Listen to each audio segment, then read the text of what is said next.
I'm Tim Ventura, and we're joined by Max Severin, a psychotherapist and writer focused on the intersection of mental health and philosophy.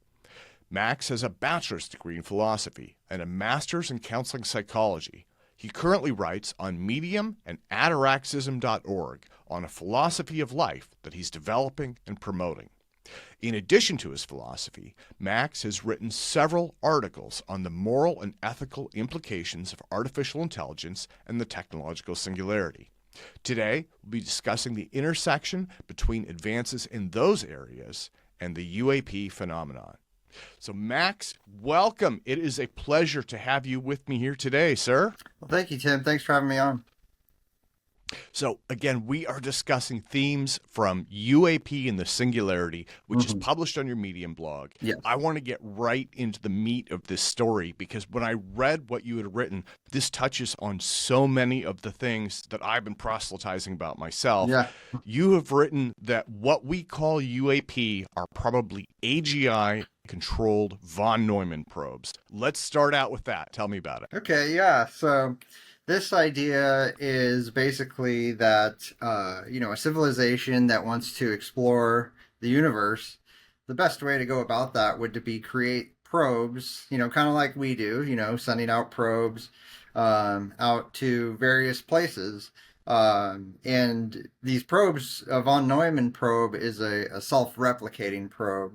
So the way I think about these things is, a very advanced, we look at the Kardashev scale, we're at like a 0, a 1 would be you're harnessing all of the energy resources of your planet. 2 is all the energy resources of your star and so on up to the galactic level. A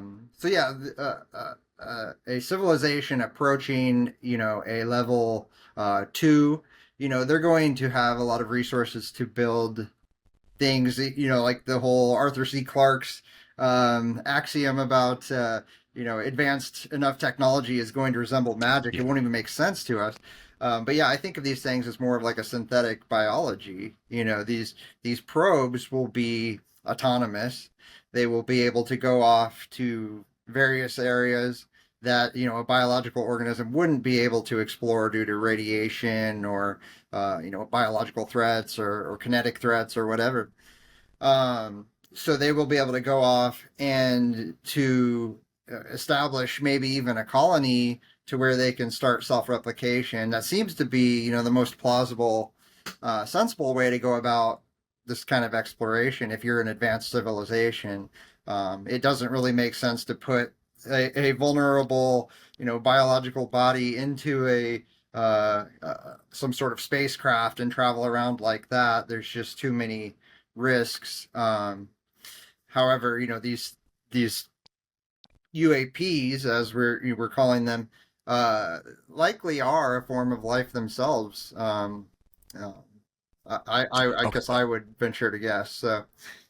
Yeah, I want to come back to that. Mm-hmm. I want to come back to that. And for like the reference that I use there is Encounter at Farpoint. But let me jump back to von Neumann for a second, because that idea, again, I have been in love with the idea of von Neumann probes forever, right? Yeah. They are featured prominently in science fiction. Arthur C. Clarke's 2001 A Space Odyssey is probably the most well-known von Neumann probe. Yeah. But the general idea is that if you are any kind of an ET civilization, it takes millions of spacecraft, millions of years to explore the galaxy. Forget about other galaxies, just our own Milky Way, right? With 200 to 400 billion stars, will take millions of spacecraft, millions of years to explore if you're using conventional spacecraft, even if they have warp drives. Yeah. Von Neumann probes can do that in less than 50 replication events. Yeah. Right? And it is a biologically inspired system. So you have that exponential growth and doubling. Yeah. They land on a planet's surface. They gather resources, presumably from the oceans where they can extract them from seawater. Create more von Neumann probes. Those go out and explore more stars. So these benefit from an economy of scale, right?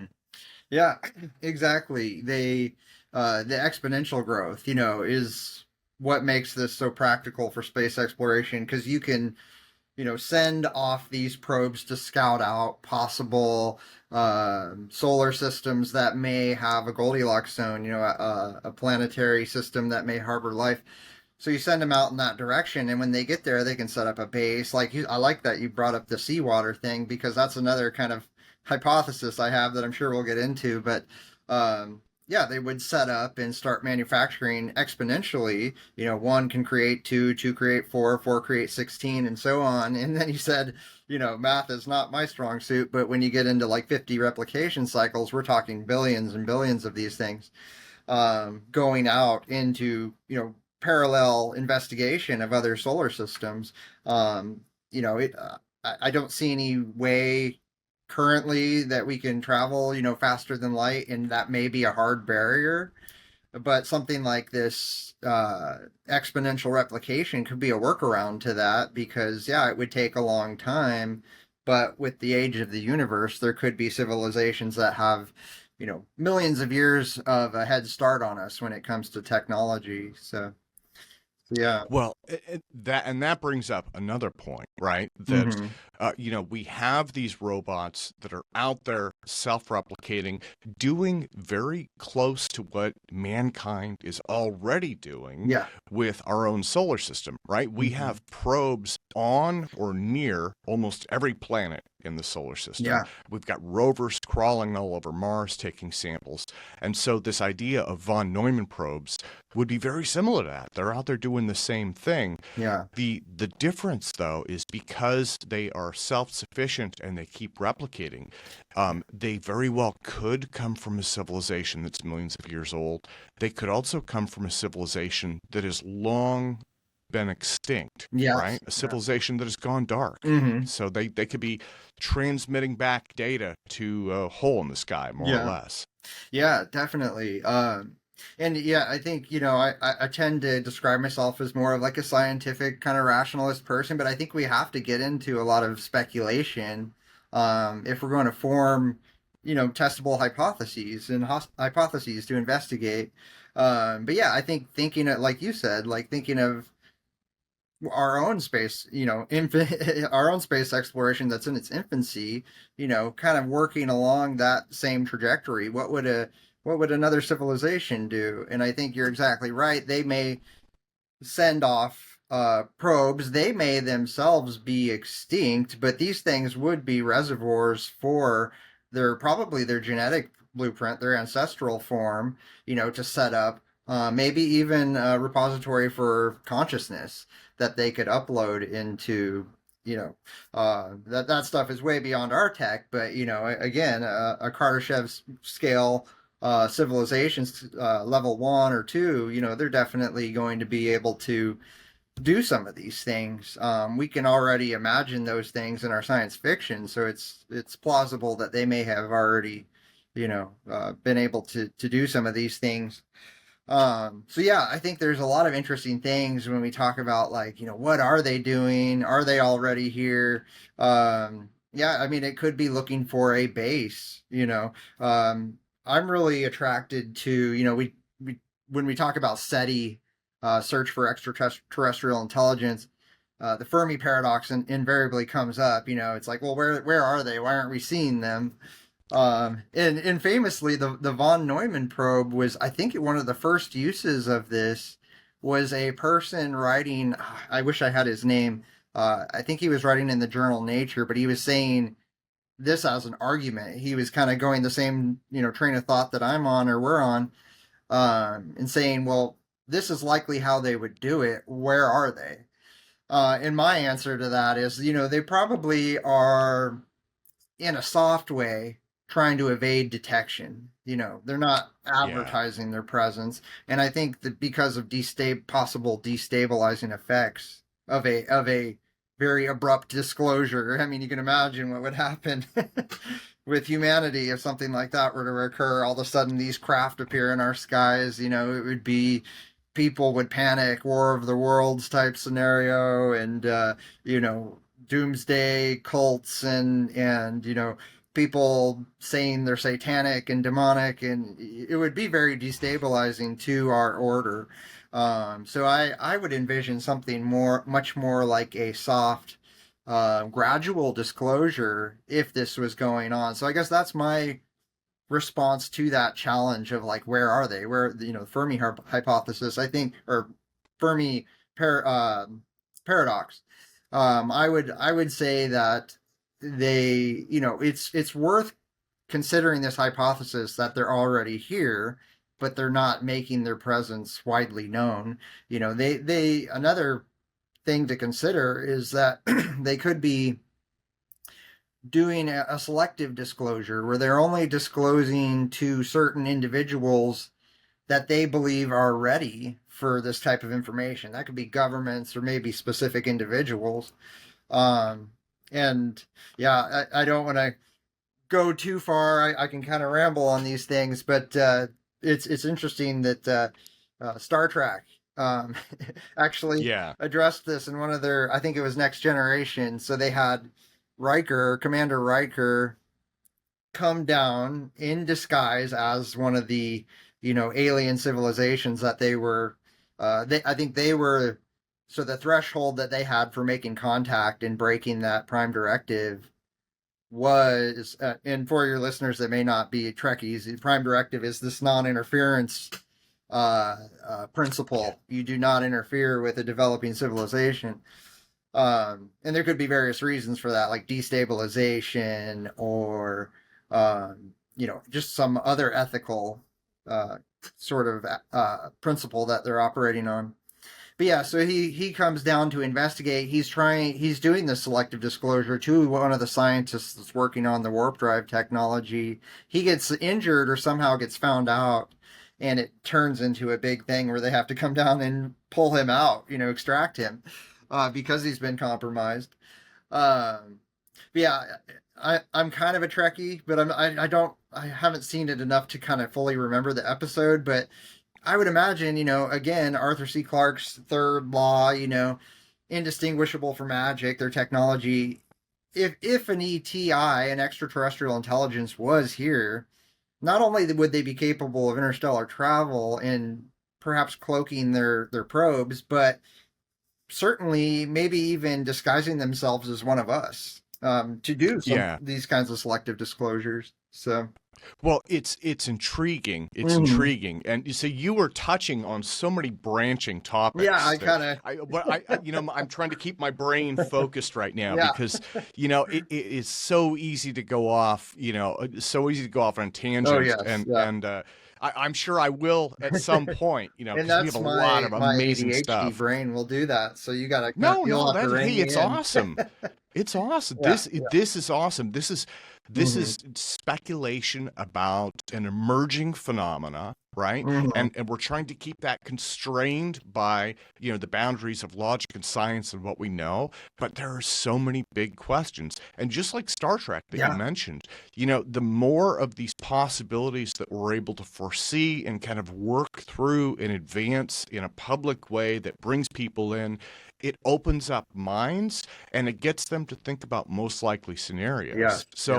To go back to the Fermi paradox, personally, I think that the galaxy is just so darn big that we haven't reached out. We haven't reached the folks that we need to yet in terms of radio stuff. Yeah. So I'm pretty soft on that. I think that Fermi had some valid points. Yeah. It is worth pointing out that the Fermi paradox was inspired by a cartoon showing UFO aliens stealing trash cans in New York City. I think it's interesting. Not know that. And so then you'd say, okay, so people have been reporting and seeing UFOs, right, or UAP, to the point where it's used as a joke to show them stealing trash cans, because I guess that was an issue at the time in New York. So you've got UFOs inspiring jokes that then lead a scientist to say, where are they? Yeah. Well, one might argue they're here. That was why it came to your mind in the first place, the cartoon. So, there's wheels within wheels, and you've got this phenomena that has been with us for so long, and so much of it is up here, right?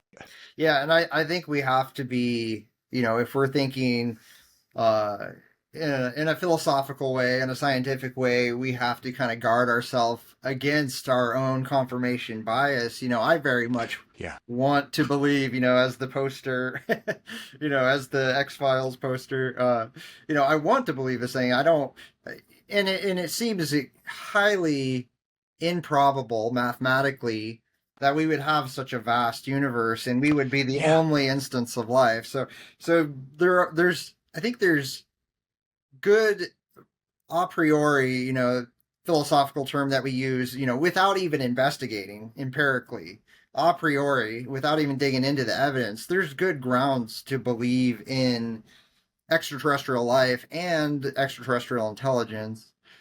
But yeah, I think we have to be on guard against our biases. And yeah, I mean, there are alternative hypotheses to entertain and to consider, such as that space and time are so expansive.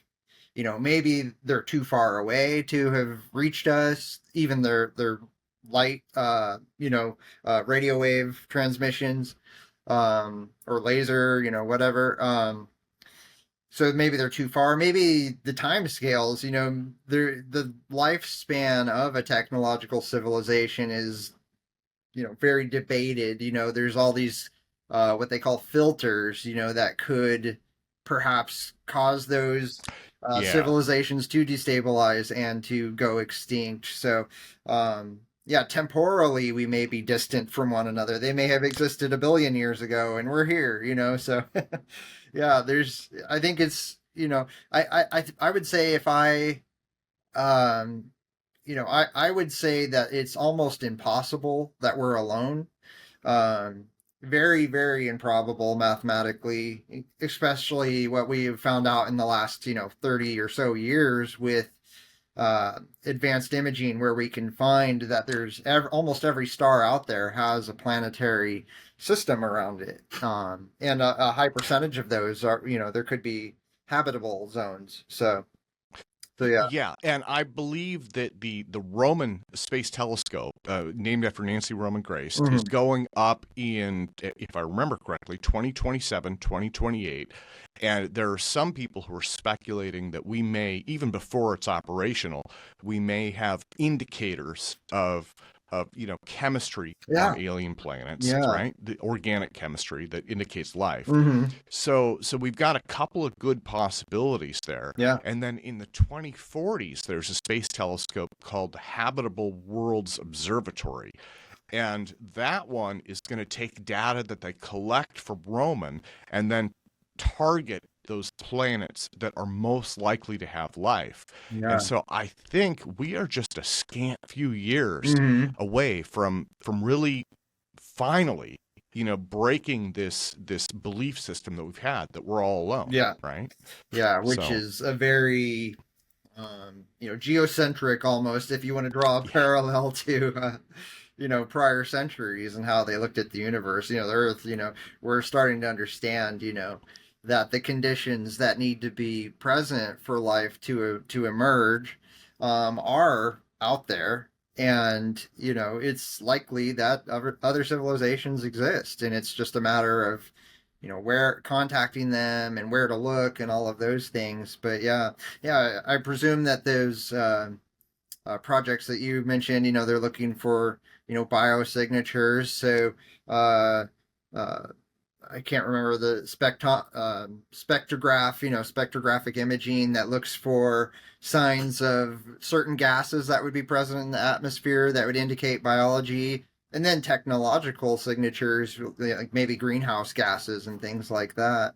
And then I think there's also Breakthrough Starshot, which is a proposed mm, mission to go to some of the nearest possible habitable zones using light sail technology, if I remember correctly. So they say that well, would take about 27 years to get there, and then I think I can't remember how long. Several months to get back via light speed. The radio transmission of what the probe found. yeah. So yeah. Well, to bring this back to UAP, Hmm. as a species, we are starting to reach out and we are envisioning all of these many different ways that we could find, learn about, contact other species, right? Yeah. And so it seems only reasonable that other species in the galaxy might be doing the same thing. Yes. And they may Yeah. end up on our doorstep. Now, Mhm. the von Neumann probe thing, I want to circle back. I mentioned encounter at Farpoint. One of the areas, and this is because you are into AI and the Mhm. singularity, one of the areas that you have kind of touched on is this idea of life being machine based as well as biologically based. Yeah. And I think that's really interesting because when it comes to UAP and extraterrestrials, some folks have said, like I tend to believe, the Tic Tac is a robot probe. And then other folks have talked about your traditional flying saucer with the grays, and Yeah. those are biologics, right? Mhm. Although some people do say they seem android like. Yeah. And one of the things that I'm kind of seeing coming out of the singularity community is this blurring of biological and machine. And so I'm wondering if the labels that we use, the boxes that we put things into in our heads, aren't becoming overly constrictive. Now, Mhm. in Encounter at Farpoint, that was the very first TNG episode with Star Trek. Mhm. You have basically, it was a space beast. It was a living, reproducing alien species, Mhm. and yet it was a spaceship, Oh, you yeah. know, and I can't help but wonder, maybe the Tic Tac are the same thing. Yeah. Maybe they are sentient. Maybe they have feelings. Mhm. Maybe they don't have anything that is biological inside of them. Maybe it's all machine based. Yeah. Yeah, I think that's very plausible. Like we were talking about with biological organisms are so vulnerable to hazards, radiological, viral, biological, other, pathogen hazards and things like that, and kinetic, asteroids, all of that stuff. So, yeah, it would only make sense that a spacefaring civilization would not put their own selves. But yeah, I think that train of thought, where machines and biology merge. Yeah, I think any civilization is going to uh, understand that there are limitations to what can be done with pure biology, Yeah. and there's going to be a hybridization where we get into sort of synthetic biology, whether that's completely abandoning our biological ancestral form, and taking over our own evolution in that way, or merging them, sort of like, you could draw a parallel between like competing hominid species. You know, a leading hypothesis is, we didn't kill off the Neanderthals, we assimilated them by reproducing Yeah. with them. So in the same sort of way, we might merge with our technology through implants at first, and then becoming more and more integrative. So yeah, when I hear about grays, it's hard to ignore that being so widespread. I do think about like cognitive priming. We have these entities out there in fiction, and that might prime people to experience these visual or these experiences when they're in an altered state of consciousness. So this could be a cultural artifact.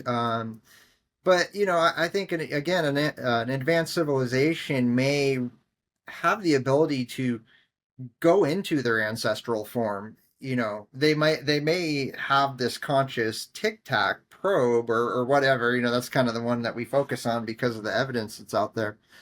um but yeah, they may be able to be, have complete morphic freedom to where they could go into an ancestral form, and this is a Hmm. type of organism that is not going to be too emotionally shocking for a human, because it's similar to our own biology. The two eyes and the very similar structure. So um and I do believe, I think Star Trek gets criticized for this a lot. Like, why do all the aliens look alike? I think we probably would see some convergent evolution with other aliens, where they start to resemble.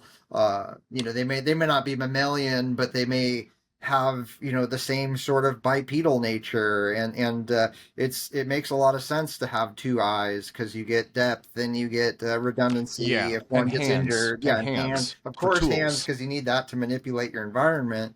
You need dexterity. So yeah, if these grays actually do exist, and this is a real, ontologically real sort of phenomenon that people are experiencing, that I imagine it could be some ancestral form that these probes could, uh, like we talked about, which I hope we do get into, which is um, why the oceans. These things are spotted around oceans a lot.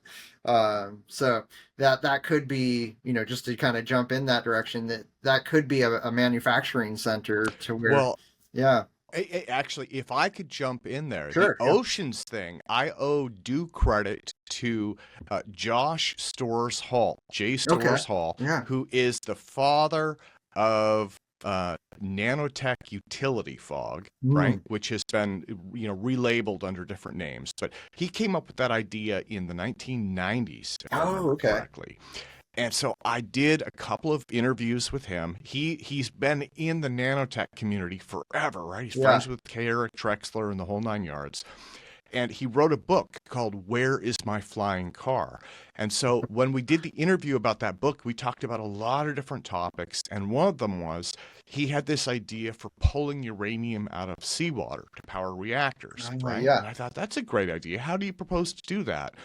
And he said, well, you would really want to do it out of seawater. He said that the nuclear materials are spread very diffusely, but mm, he's like, you could create big beds of nanotech, basically genetically engineered seaweed along with nanotech materials yeah, to extract those nuclear materials and turn them into pellets for your reactors.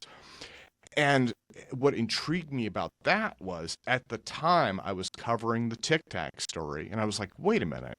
It's like there's a big ocean connection there with these mm, things. They may be von Neumann probes, maybe, maybe not. I was like, they seem to be focused on the oceans. And here's a fellow saying, yeah, the oceans are a lot more efficient to harvest because you don't have to deal with mining or transport. You just plunk something down and yeah. extract it from seawater. Yeah, yeah. In a lot of these reported sightings, they are transmedium craft. They're starting off. Yeah. Commander Fravor, famous for his interviews on this topic. I think that goes back to 2004, USS Nimitz, I believe. But yeah, the uh, witnessing these craft go down from space altitude, and then where as soon as the radar can track them, I guess, and then down into the ocean. And he's describing this strange movement, like they're going back and forth, and like they're doing some sort of maneuvering down there, and just being perplexed by, like, what the heck is going on, with all this movement in the water and everything. And yeah, I don't think this is an original thought of mine. I probably picked it up from somewhere out there, or it's that thing where you come up with an idea, and then you like look it up and you're like, oh yeah, other people are already talking about it. But yeah, it does really make sense, that and that's really interesting that somebody has been talking about this since the Yeah. 90s. So yeah, just proves that every time I think I have an original sort of thought, it's not actually original. But the yeah, it would really make sense to do that sort of, if we're talking about a von Neumann probe as a self-replicating uh, probe, that would be a good place to do that, not only to disguise its activity, but also to, the resources that are so dense there, and the ability to, you know, deal with heat and things like that through the water. So I was kind of, when he was talking about this movement down there, I was kind of wondering, my mind is very speculative, and could it be some sort of construction, which goes back to von Neumann.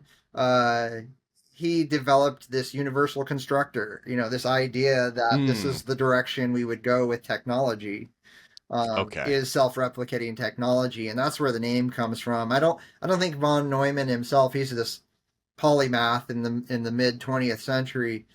physicist, engineer, scientist, mathematician, brilliant person, worked on the Manhattan Project with Fermi, Enrico Fermi. But yeah, he's the one that came up with this idea of self-replicating technology. I don't know if he ever applied it specifically to space travel, but other people after him started to discuss, his technology and how it could be used in this way. So yeah, that's extremely interesting. The seawater connection. It really, again, we're kind of thinking as a rational agent would. We're using that sort of Yeah. philosophical technique.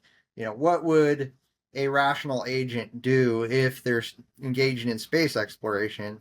And to my mind, my logic says, they would go establish bases where they can continue Oh, replication, yeah. Yeah. and they probably wouldn't want to do a hard, an abrupt disclosure, if they even want to do a disclosure. Um, but yeah, I believe I call it the threshold hypothesis or contact threshold hypothesis. They're probably waiting for us to hit some sort of threshold in our technology to make contact. Is what I would venture to, guess is what's going on Well, there. okay, that is a perfect segue to my next question. Mm-hmm. So, with the threshold hypothesis, in your article, you already outlined what that is. That's the technological singularity, Mm-hmm. right? That is the point where artificial intelligence reaches human or maybe slightly above human levels, and it's able to start bootstrapping itself, right? It gets Yeah. smart enough that it's able to make itself smart enough and Yeah. becomes a runaway process of intelligence. Yeah. And so I wanted to ask about that because Ray Kurzweil, I believe he has predicted the singularity will happen on or before the year 2045. I think he has pretty much stuck to his guns on that. Other Yeah. folks have actually pushed that further forward, and you have a couple of outliers who have suggested that we may be in the beginning stages of it now. Mm-hmm. Yeah, yeah. I personally kind of hate making predictions because, I'm not a prophet, and yeah, it's really hard to make predictions. But 2045 sounds reasonable. Maybe even sooner. I guess I might even place that prediction sooner.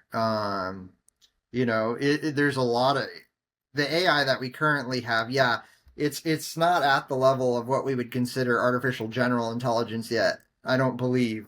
That may be controversial, but I don't believe we're there yet because it does things really well. To my dismay, it tends to write better than I do at times. So that's kind of Yeah. discouraging.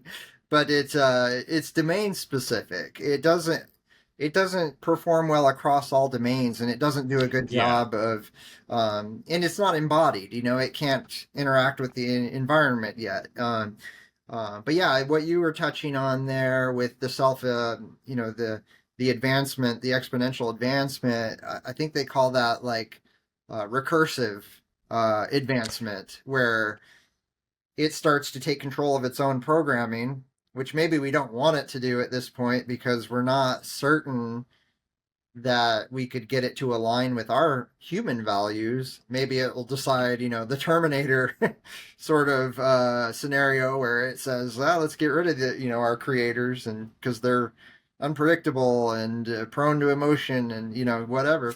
Um, so yeah, they take over their own evolution or their own advancement. They start to write their own programming, and the next iteration is this much more sophisticated, and that sophistication improves itself, and it becomes a what they call a positive feedback loop, which is tending toward this point of what we would call a singularity event. The singularity is, I think it's an analogy that's drawn from astronomy, the idea of Yeah. a black hole.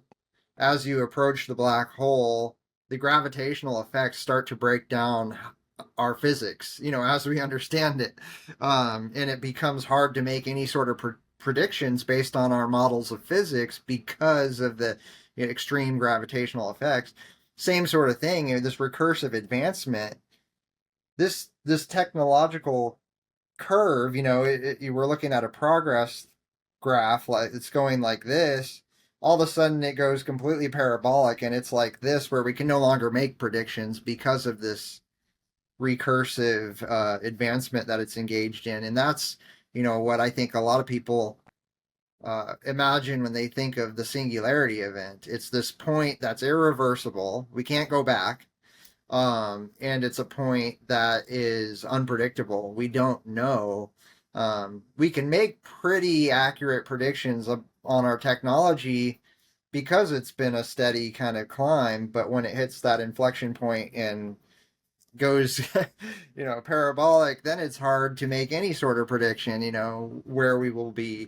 Will we develop up consciousness uploading technology in 5 years because of this recursive advancement? Yeah, it's hard to say. So if there's intelligent civilizations out there, they could have, and again, this is getting very speculative, but they could have all kinds of goals. One that comes to mind is when you have a biology that's reaching, approaching this sort of technology, you might want to do everything you can to preserve it so that they can eventually join the intergalactic community or the universal community.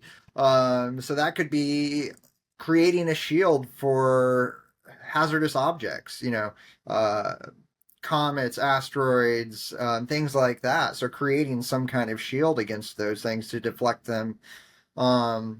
They could be just surveilling us to make sure that we don't encounter an alignment issue where these AI become, like the famous, I don't remember who the philosopher was that came up with this, but they said, what if this thing becomes a paperclip factory and its goals go completely, orthogonal to our own, and they just start churning out paper clips and turning all of the material of the planet into paper clips, or the gray ooze, scenario where the nanotech takes over, and so they may be monitoring our alignment to make sure that we don't get wiped out by our own tech. Then maybe they want to see us merge with that, and become, there could be an ethical threshold. Maybe they want to make sure that we don't. That we mature enough not to blow ourselves up, as Sagan would say, something like that, or maybe there's been a lot of these sightings around nuclear technology. Maybe they're making sure that we don't do that. So there's all kinds of interesting speculation a person could engage in, and it's stuff that I love to do. But yeah, very Yeah, interesting well, stuff. I appreciate your walking us through the technological singularity ideas. Yeah, And one of the things that leads me to is this idea of, if if UAP are intelligent non-human entities, if they're machine-based or some merger of the two, if they're here for our post-singularity children, right? Children of mind, or ourselves, or hybrids, or something along those yeah. lines. Do you think that they may be on the internet right now? That's my paranoid conspiracy question of the That's a day. great. I love that. If they are here, I would imagine they would be. They want to be interacting with our external reality and our internal world. And again, this is not too big of a tangent, but there's another hypothesis for why the Fermi paradox exists, and one of those is that when a civilization reaches a certain level of technological advancement, they basically give up on external reality because the world can be an awful place for biological organisms. There's all kinds of horrible things that can happen to a person or an entity.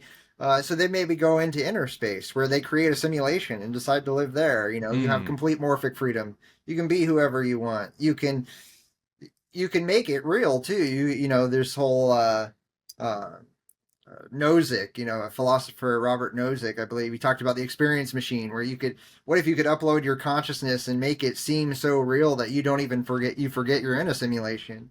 Perhaps if they choose to do that, they give up on outer space and explore inner space. So maybe they're kind of getting into our metaverse, again in its infancy, but that's kind of what the internet probably will evolve into, some virtual world that we can go into.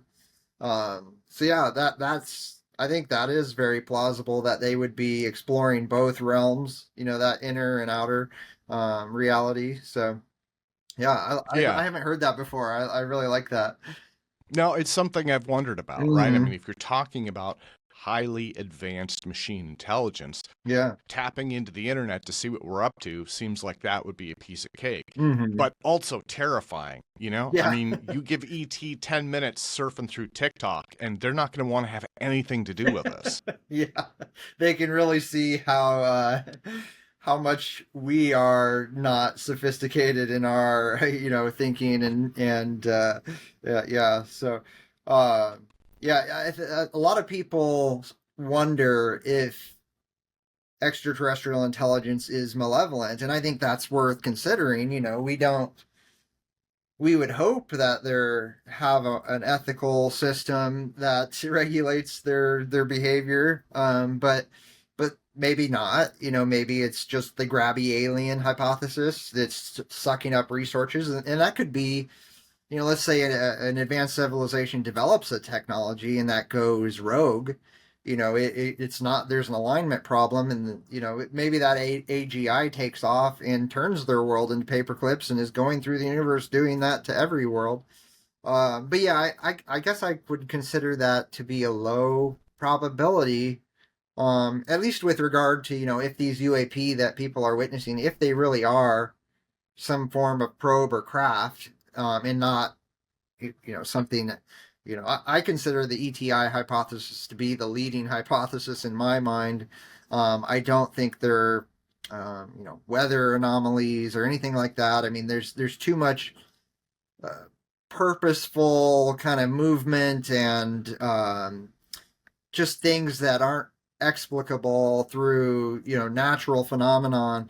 So yeah, I really I think that these things could very well be probes of some sort. But yeah, if they were malevolent, I think they would have been able to wipe us out before we even could detect them, or enslave us or whatever malevolent ideas they have in mind. They would do that without any sort of, it would kind of be like the that isolated tribe, the I forget what they're Hmm. called. Yeah, they haven't made contact with any other civilizations, or appreciable, contact. It would be like them trying to fight off the U.S. military with their bows and arrows. It would be more than that. I mean, that's not even an appropriate analogy. So yeah, they would have, if they were malevolent, they would certainly. Maybe that's not the right word. Not so much malevolent, but if they weren't, if they wanted to destroy us or whatever because of a difference in values, they would have no problem doing that. So I consider that to be low probability. Well, so that takes us into, again, the moral and ethical implications of this. You closed your article discussing Peircean abolitionism and ataraxism as Mm. limits and guides for AI development here on Earth in our own technology. Yeah. I'm wondering, can you give me kind of a bird's eye view of what you meant by that and Mhm. how that might affect the outcome for our own future in terms of the singularity? Yeah, yeah. I'm glad you asked that. The so David Pierce is kind of a personal mentor. He's one of my favorite philosophers. He has this. It's called the abolitionist. It goes by various names. Hedonistic Imperative Abolitionist Project. It's kind of the idea of using neurotech, biotech, which would also involve nanotech, some various forms of technology to improve conscious experience for all sentient life, all life that's capable of experiencing pain and pleasure. And the idea isn't to reduce all forms of suffering. The way I understand it, it's to reduce or eliminate intense involuntary suffering. So the worst kinds Hmm. of suffering that we don't, sometimes people choose to suffer, and suffering can improve our development in some ways, discomfort, Yeah. but there's certain types of suffering that it doesn't I don't see any reason for it. There's no reason for a child to die of cancer, or people to suffer all kinds of parasitical diseases or whatever. There's all kinds of suffering in the world that we can't even begin to imagine. So I would hope that, an extraterrestrial civilization or our own AI, that they're also motivated by this negative utilitarian ethos to minimize suffering Okay. in the universe, to eliminate it if possible. And yeah, so that would be my hope. Yeah, there are some the ataraxism aspect of this is my own sort of philosophy of life that I've been developing. It's kind of in I would say, admittedly crude stage at this point, but the idea is, I do like negative utilitarianism. I have some disagreements with it. I think it gets into problems, and the sort of ethical framework that ataraxism proposes is more in line with philosopher W.D. Ross, and when he wrote about what he called ethical intuitionism, which is the idea that we have multiple ethical commitments, and we must, in every situation, decide which commitment is most pressing. So we have a commitment to reduce suffering, to not cause harm, to increase happiness, to maximize liberty, freedom, those things. But we want to do that in such a way that we're not violating any other minimizing the other commitments that we would violate, or choosing which one is most important. So that to simplify this, the basic idea is it's more ethically pressing on us, I think a lot of people would agree, to minimize suffering than increase happiness. If we prioritize maximizing happiness, we might go into the classical utilitarian route, which I would really hope an AI wasn't programmed on, because classical utilitarianism, which says to maximize happiness, it runs into these repugnant conclusions. These is what they're called. So that one would be like, if torturing one child is the best way to maximize happiness in the world, we should do that.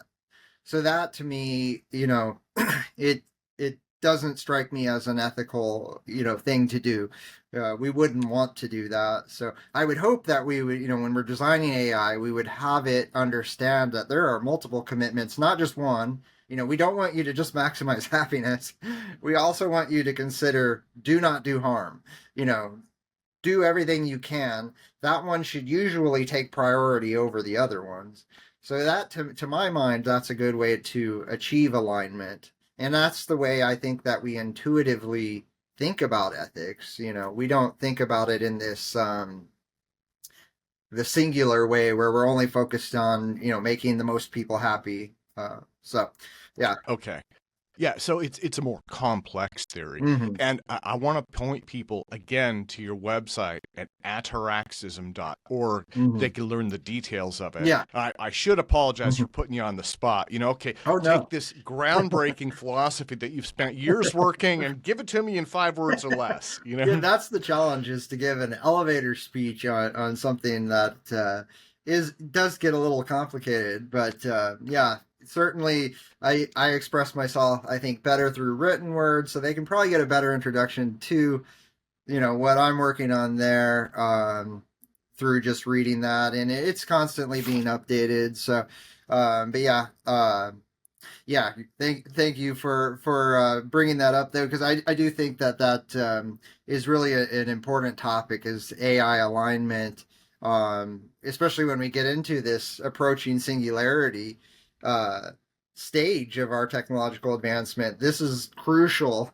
because the Terminator scenario is, in my mind, is a very possible thing. So alignment is crucial, and there's a lot of people out there that have been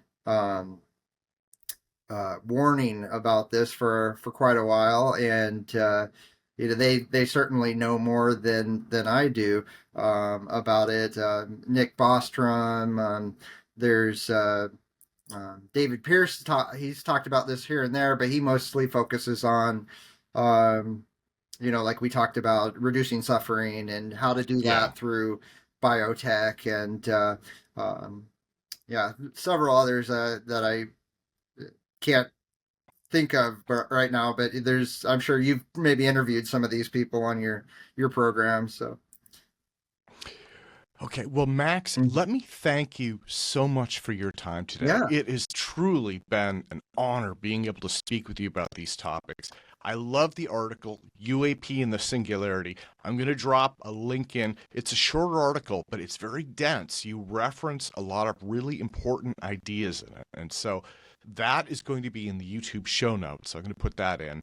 And then ataraxism.org, that is your philosophy site. And so you've got a lot going on. And for people who want even more, I surfed through your Medium blog and you have touched on a number of themes, some relating to UAP, many relating to AI, the singularity, and the moral and ethical implications that are involved here.